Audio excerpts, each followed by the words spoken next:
राधे बंधुओं, आज हम जानते हैं कि हमारे जीवन में राम नाम इतना अधिक शक्तिशाली क्यों माना जाता है। 2 अक्षरों के राम नाम की क्या महिमा है। हमारे साथ हमेशा श्री राम रहते हैं, जैसे आराम, विश्राम, विराम, अभिराम, उपराम, ग्राम। जो रमने के लिए विवश कर दे वही राम है। भारतीय मन हर स्थिति में राम को साक्षी बनाने का आदी है। दुख में हे राम, पीड़ा में हरे राम, लज्जा में हाय राम, अशुभ में अरे राम राम, शुभ में राम कृपा, अभिवादन में राम राम और सीताराम, शपथ में राम दुहाई, अज्ञानता में राम जाने, अनिश्चितता में राम भरोसे, प्रेम में राम प्यारा, सहायता के लिए राम सहाय, अचूकता के लिए राम बाण, सुशासन के लिए राम राज्य, सेवा के लिए राम सेवक, शादी के लिए राम मिलाई जोड़ी, और जहाँ तक कि मृत्यु के लिए बात है, राम नाम सत्य के साथ शरीर के हर एक रोम रोम में बसे राम हैं। सब मिट जाने के बाद जो साथ है वही तो राम है। सब कुछ लुट जाने के बाद जो बचा वही तो राम है। एक वाक्य याद आता है, भारत से श्रीलंका की ओर जाने के लिए जब श्री राम नाम का नाम लिखकर पुल बनाया जा रहा था, तो श्री राम नाम का हर एक पत्थर पानी में डूबने के बजाय खुशी से तैर रहा था। यह बात जब रावण के कानों में पड़ी तो सुनते ही वह बौखला गया और मंदोदरी से कहने लगा, इसमें क्या बड़ी बात है, मैं भी पानी में पत्थर तैरा सकता हूँ। तो रावण ने एक पत्थर पर रावण लिखा। जो ही पानी में छोड़ा त्यों ही समुद्र की गहराइयों में जाकर बैठ गया। इतने पर भी रावण ने हिम्मत नहीं हारी।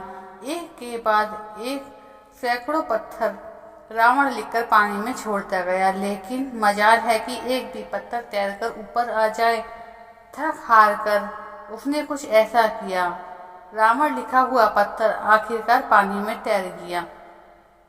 महल आकर बड़ी खुशी हुई और मंदोदरी से कहा, देखो मेरा पत्थर भी पानी में तैर रहा है। मंदोदरी बेहद कुशल और निपुण थी। उसने रावण को भापने में एक क्षण का भी समय नहीं लगाया। वे पूछ बैठी, आखिर पत्थर कैसे तैरा, सच सच बताइए। बड़े ही भारी मन से रावण ने कहा, मैंने इस नाम से सैकड़ों पत्थर पानी में डूब गए। हार कर एक पत्थर पर रावण लिखकर मैंने उससे कहा, तुझे राम की सौगंध है, यदि तू पानी में डूबा। इतना कहने पर वह रावण लिखा हुआ पत्थर भी पानी में तैर गया। उस दिन रावण को भी श्री राम नाम की महत्ता समझ में आ गई।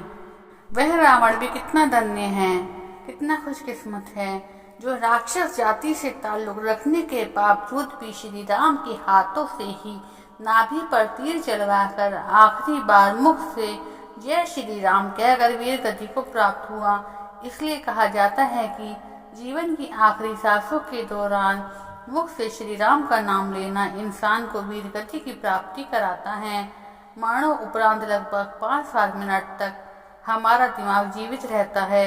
ऐसे में परिवार के लोगों द्वारा लिए जा रहे प्रभु के नाम को हमारा दिमाग लगातार सुनता है और जीवन के अंत में हम श्री राम के बारे में ही सोचते हुए विदा लेती हैं।